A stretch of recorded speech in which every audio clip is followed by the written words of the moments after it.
नमस्कार दोस्तों, मैं संदीप कुमार कौशिक आप सभी का आपके अपने कार्यक्रम एस्ट्रोनोलॉजी 456 में हार्दिक स्वागत करता हूँ। दोस्तों, आज हम बात करने जा रहे हैं वृश्चिक राशि मई 2024 में इनका कैसे रहने वाला है। ये इनका लग्न चार्ट है दोस्तों। वृश्चिक राशि के स्वामी मंगल होते हैं और मंगल जो है पंचम भाव में बैठे हुए यानी कि त्रिकोण में, और मंगल राहु से एक तरीके से अंगारक योग जिसे बोलते हैं वो बन रहा है। दूसरी बात यह है कि दोस्तों इसमें शनि बहुत ही ज्यादा अहम स्थान पर बैठे हुए हैं यानी कि चतुर्थ भाव।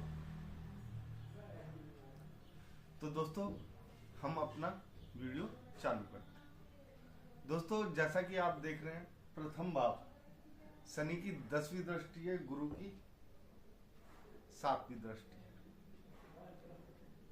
यानी कि आप लोगों को थोड़ी सावधानियां बरतनी पड़ेगी शरीर को लेकर। ऐसे में आप कोई भी ऐसा कार्य ना करें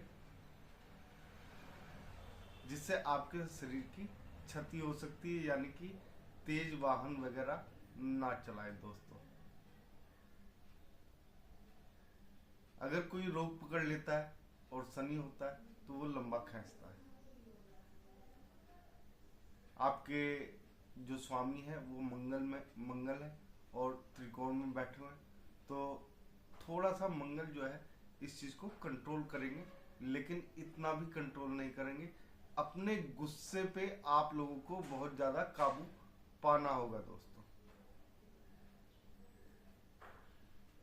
इसके बाद बात करते हैं दोस्तों द्वितीय भाव की, यानी दूसरे भाव। दूसरा भाव जो परिवार वगैरह का होता है, वहां पे थोड़ा सा आप लोगों को सोच समझ के बोलना पड़ेगा कि क्या बोल रहे हैं क्या नहीं बोल रहे हैं। इन सब चीजों से आप लोगों को थोड़ा सा ध्यान रखना पड़ेगा, गलत ना बोलें आप परिवार में, क्योंकि जो परिवार में रह के अगर आप गलत बोलेंगे तो जो धन संचय है इस समय उसमें आप लोगों को थोड़ी दिक्कतें आएंगी या परेशानियों का सामना करना पड़ेगा। हो सकता है दोस्तों कि जो आपकी प्रॉपर्टी है उस पे कुछ ना कुछ विवाद हो जाए, यानी कि पारिवारिक जो प्रॉपर्टी है उसकी बात कर रहा हूं। तो यहां पे आप लोगों को बहुत ही संयम से काम लेना पड़ेगा। बात करते हैं तीसरे भाव की। तीसरा भाव पराक्रम का यानी कि आपकी मेहनत का भाव होता है, आपके भाई बहनों का भाव होता है। तो थोड़ा सा हो सकता है कि आपका बड़े भाई के साथ मन मुटाव रहे, लेकिन उस स्तर पे नहीं रहेगा कि बहुत ज्यादा दिक्कतों का सामना करना पड़े। आप लोगों को थोड़ा सा संयम से काम लेना पड़ेगा। आपकी राशि के लिए दोस्तों एक चीज मैं शुरू से बोलता जा रहा हूं, संयम से काम लें आप, नहीं तो बहुत सारे खेल आपके बने बनाए जो है वो बिगड़ सकते हैं, जो आपके लिए अच्छा नहीं हो। चतुर्थ भाव की बात करते हैं, यहाँ पे शनि बैठे हुए हैं स्वयं, ठीक है ना। तो है तो एक तरीके से देखा जाए तो अपनी राशि में है शनि, लेकिन है चतुर्थ भाव। तो ऐसे में भूमि भवन जो होते हैं उन लोगों को उन सब चीजों की आपको कोई दिक्कत नहीं होगी, यानी कि आप उन चीजों को खरीद सकते हैं। ये समय आपके बहुत ही अनुकूल है। भूमि का सुख थोड़ा कम हो सकता है, लेकिन वाहन का सुख आपको ज्यादा मिलने के चांसेस है। बात करते हैं दोस्तों पंचम भाव की। मंगल और राहु है। तो जैसा कि मैंने यहाँ पे लिखा हुआ भी है, थोड़ा सा जो बच्चे इंटर कर रहे हैं या इंटर से ऊपर के हैं, उन बच्चों पे आप लोगों को थोड़ा सा ध्यान देने की यहाँ पे जरूरत पड़ेगी दोस्तों। मंगल के कारण नहीं, राहु के कारण एग्रेशन से बचना होगा। राहु जो है यहाँ पे बच्चों को थोड़ी सी गलत चीजों की तरफ धकेल देता है, जो मैंने काफी कुंडलियों में देख चुका हूं। तो दोस्तों यहाँ पे आप लोगों को खास तौर से अपने बच्चों का ध्यान रखना पड़ेगा कि वो बुरी संगत में ना पड़े, यानी कि उन पे फोकस रखना पड़ेगा। क्योंकि देखो ये समय ऐसा होता है, इस समय अगर बच्चा बच गया तो आगे तक के लिए उसके लिए सही रहता है। तो यहाँ पे बच्चा जो है नशे का आदी हो सकता है, उससे आप लोगों को थोड़ा सा दूरी बनाए रखनी है। इसके बाद छठा भाव, सूर्य बुध और शुक्र तीनों है। ये भाव बीमारियों का भाव और आपके शत्रुओं का भाव। शत्रु तो आपका यहाँ पे कुछ बिगाड़ नहीं पाए, ये तो निश्चित है। क्योंकि जहां सूर्य देव की सीधी दृष्टि पड़ जाए या सूर्य देव स्वयं बैठ जाए, तो वहां पे ये आप लोगों के लिए कुछ मायने नहीं रखता।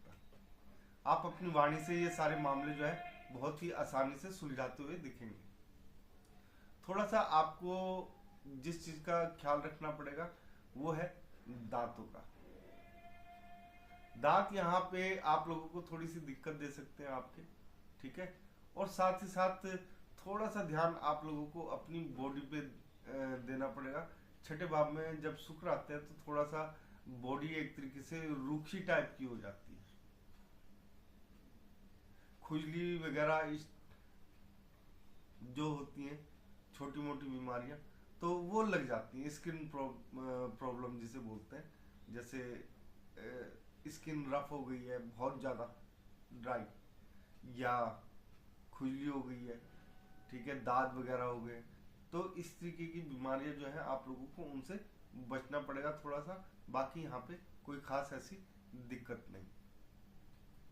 7वें भाव में आपके गुरु बैठे हुए, तो पार्टनर से यहाँ पे आप लोग जो है ना अपने बारे में अच्छा सुनने की कोशिश करते हैं। गुरु के लिए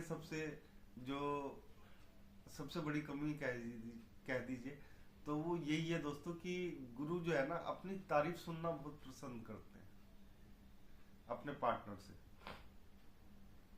बिजनेस के लिए गुरु बहुत अच्छे हैं। बिजनेस में आप लोगों को ज़्यादा कुछ ऐसी तकलीफों का सामना नहीं करना पड़ेगा कि जिससे आप लोगों को कुछ दिक्कतें आए। तो यहाँ पे कोई ऐसा खास फर्क नहीं पड़ेगा। आप लोग निश्चित होकर रहे, अपना व्यापार करें। नॉर्मल जिस तरीके से व्यापार चल रहा है वैसे ही चलेगा। संबंध भी आपके अच्छे रहेंगे। थोड़ा अपनी वाणी पे कंट्रोल करके रखें, और जो पार्टनर है उसके साथ नॉर्मल बातचीत करें। फालतू की एक बात में से दो बात खींचने की कोशिश ना करें। अष्टम भाव यूं तो खाली, लेकिन कोई ऐसी दिक्कत की बात नहीं है दोस्तों। अष्टम भाव से आपका एक तरीके से जो ये मृत्यु का भाव कहा जाता है, तो यहाँ पे कोई ऐसी तकलीफ वगैरह यानी कि मृत्यु तुल्य जो कष्ट होते हैं, ऐसा कुछ भी नहीं दिखाई दे रहा है आपके इसमें चार्ट में। तो आप लोगों को इन चीज़ों में ज़्यादा कोई खास फर्क नहीं पड़ता, इग्नोर करके चलें। ये भाव आपके लिए अच्छा है।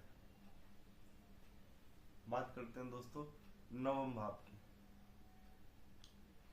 नवम भाव जो है आपका खाली है, भाग्य भाव है, ठीक है। तो यहाँ पे एक तरीके से ये चंद्र का भाव होता है, जिस भाव में खाली आपका, इनके स्वामी जो है 4 नंबर के वो चंद्र होते हैं। वैसे नवम भाव, तो भाग्य आपका थोड़ा सा अप डाउन होता रहेगा। कभी एकदम से काम बन जाएंगे और कभी एकदम से रुक जाएंगे। जिस तरीके से चंद्रमा 15 दिन ऊपर होता है, 15 दिन नीचे, उसी तरीके से यहाँ पे आपका भाग्य साथ देता हुआ आपको दिखाई देगा। बात करते हैं दोस्तों दसम भाव की। शनि की सीधी दृष्टि है, तो यहाँ पे शनि जो है पिता के साथ थोड़ा सा मतभेद करा सकता है, तो आप लोग इस चीज को थोड़ा सा हल्के में ना लें। वैसे कोई ऐसी खास परेशानी की बात नहीं है। हाँ, आप जो पुरानी नौकरी कर रहे हैं लोग, उनके लिए बहुत अच्छा है, और साथ ही साथ जो स्ट्रगल कर रहे हैं राजनीति के क्षेत्र में, उनके लिए भी काफी अच्छा समय ये होगा। यहाँ पे उन्हें आगे बढ़ने का मौका मिलता हुआ दिखाई दे रहा है दोस्तों। इसके बाद 11वें भाव की बात करते हैं।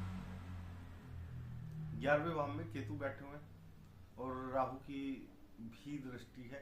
केतु की राहु पे है और राहु की केतु पे है, यानी कि जो आय है आपकी, इसके बारे में आपको सोचना नहीं। केतु एक ऐसी चीज है जिस चीज के बारे में अगर आप सोचेंगे वो आपसे दूर भागेगी।